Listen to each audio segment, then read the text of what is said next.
French Morning, les podcasts. Moins un pâte, Éric Gendry. Bonjour à tous, Anne-Isabelle Dolon est aujourd'hui notre invitée, venue à notre micro avec son histoire, avec sa particularité double. Premièrement, c'est la première fois qu'elle vit en France depuis qu'elle a commencé à travailler, depuis 1996. Sa vie professionnelle et donc sa vie tout court n'ont jamais eu d'autre cadre que la Grande-Bretagne.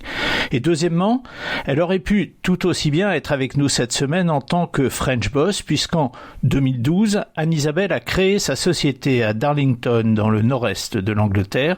Alors rapidement, parce que ce n'est pas l'objet d'aujourd'hui, on parle entrepreneuriat avant de passer aux choses sérieuses. Anne-Isabelle Dolon. J'ai créé une fondation caritative avec un philanthrope millionnaire que j'ai rencontré à Londres par l'intermédiaire d'anciens collègues de banque d'affaires et qui cherchait quelqu'un qui pourrait s'atteler à créer autour d'un château tout à fait isolé et peu exploité une attraction touristique. Donc avec l'idée en tête du modèle du Puy du Fou, il m'a embauché pour 6 mois pour regarder un petit peu ce qu'on pouvait faire. Donc c'est pour vous dire à quel point c'était une mission tout à fait temporelle. Et puis de fil en aiguille, ce contrat s'est transformé en probablement la plus grande aventure de ma vie. Et cette société, Anne-Isabelle la gère depuis 2018, depuis Paris.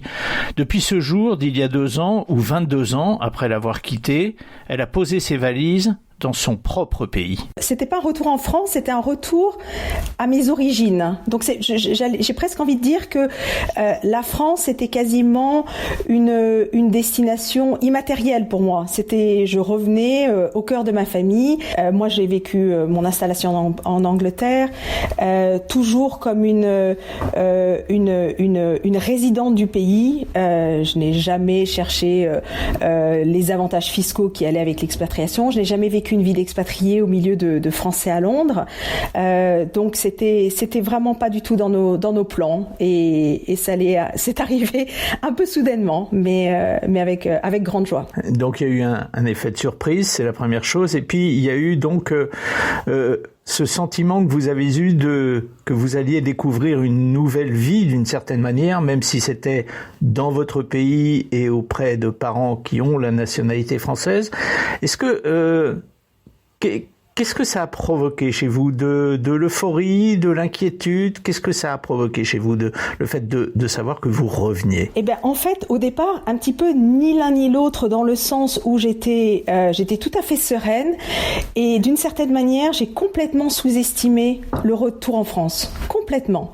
C'est-à-dire qu'étant française, un produit de l'éducation française, même si ma carrière s'est faite à l'étranger, j'avais l'impression que ça allait être tout à fait naturel. Et ça ne l'a pas été du tout. Alors, on va en parler justement. Vous avez employé un mot que j'ai remarqué. Vous avez dit « j'avais sous-estimé le retour en France ». Alors, racontez-moi ce qu'il a été. D'abord parce que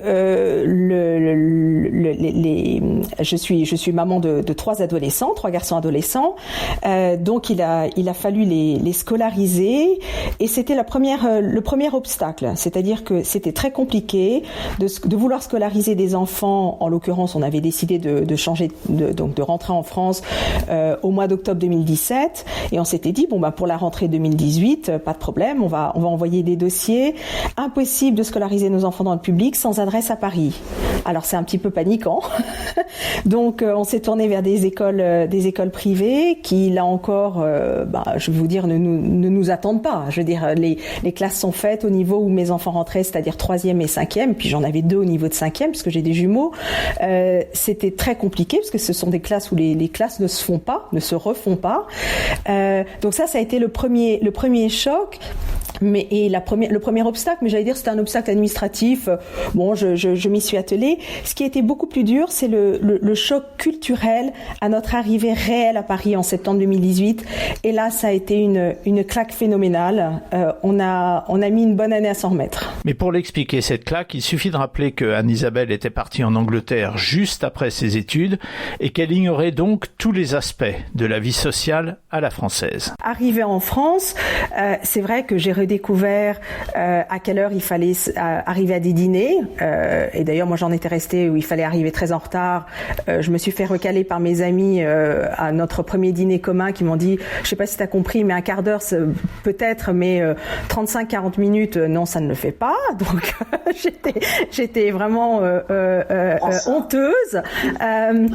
Et puis après, ce sont les relations à la fois au quotidien ou même dans des cadres plus formels qui sont compliqués. C'est-à-dire que ce que j'ai hérité de la culture anglo-saxonne, c'est une certaine efficacité, quasiment une trop grande efficacité dans le cadre professionnel. C'est-à-dire que on ne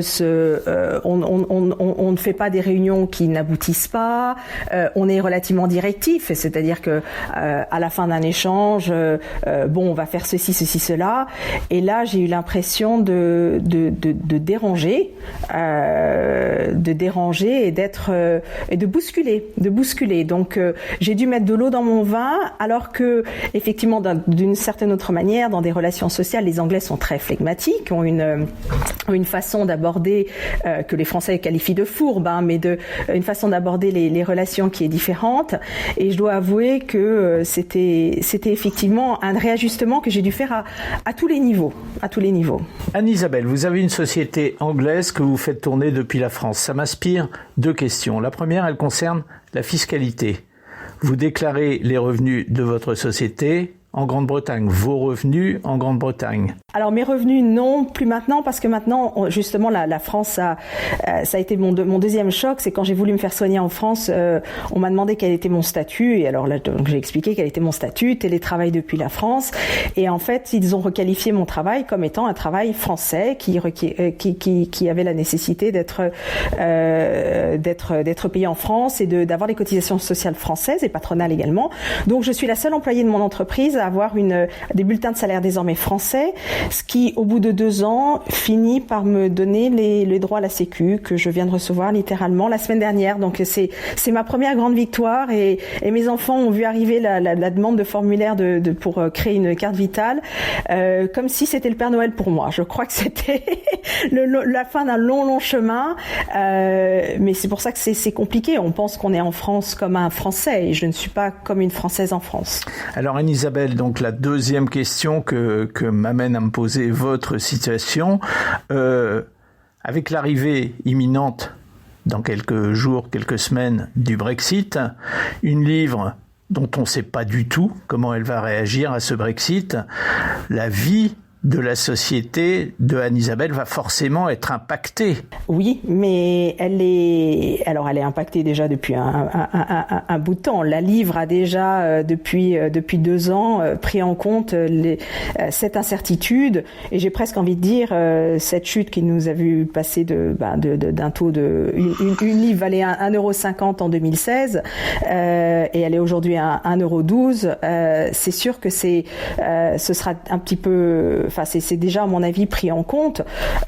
Pour moi, ma vie au jour le jour, c'est vrai que je ne sais jamais combien je vais être payée le mois suivant. Donc c'est compliqué personnellement, mais à la limite, cette transition en France, ce déménagement vers la France, mon patron l'a accepté parce que c'était important pour mon équilibre familial et personnel. Mais c'est sûr qu'il a des retombées certaines et le coût de mon emploi pour la société anglaise est probablement trop important par rapport à ce qu'il devrait être. Donc ça fait partie des raisons pour lesquelles il va falloir que je réajuste tout ça, là encore. Dernière question Anne-Isabelle avant de nous séparer. Vous êtes en France donc depuis maintenant 2 ans approximativement. Vous avez auparavant passé 22 ans en Grande-Bretagne. La question elle est simple mais la réponse l'est peut-être moins. Qu'est-ce qui est le mieux? C'est la Grande-Bretagne ou la France? Je pense que le plus important, c'est de se sentir chez soi. Et ce que j'ai trouvé malgré tout, les obstacles de l'installation, je suis chez moi en France, j'ai créé mon chez moi. Les Anglais disent toujours home is where your heart is. Effectivement, c'est là où votre cœur est. Donc notre cœur est très fermement en France.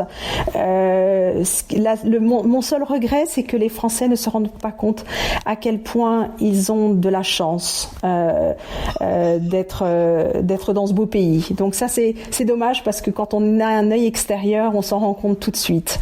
Et ce serait bien que tout le monde s'éveille à cette réalité. Voilà, sa tête est en Grande-Bretagne, son cœur, ses pieds et sa manière de vivre sont aujourd'hui en France. Anne-Isabelle Dolon était l'invitée aujourd'hui de Moins Pat. Merci Anne-Isabelle. Merci de m'avoir reçu ce matin. Et puis bon courage pour votre grand rendez-vous de 2021. Merci infiniment.